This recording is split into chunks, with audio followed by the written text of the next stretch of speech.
Your child has either mastered all the sounds of the alphabet or they've mastered the sounds that I went over in lesson number 1. First of all, congratulations. That's a huge accomplishment, and I'm very excited to show you how to move on.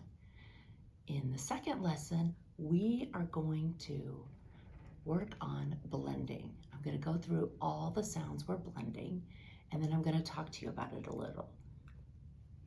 Am, add, ap, as, at, da, ma, pa, sa, ta, st, and s. I know what you're thinking. Riley, most of those aren't even words, and you're right, but that doesn't matter. Remember, the goal here is to give your little one a solid foundation on which to learn to read.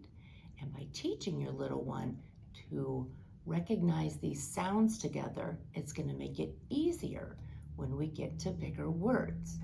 So, these are the sounds we're doing.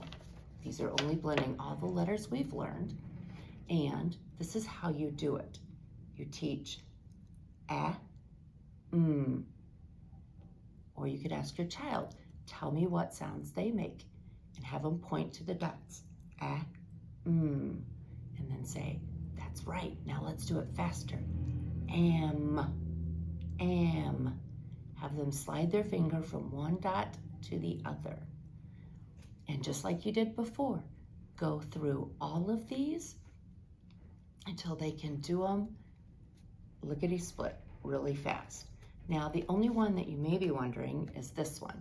And you just tell them, when you see two s together, you don't have to say s. You just say one big s. So this one should be a really easy one for them.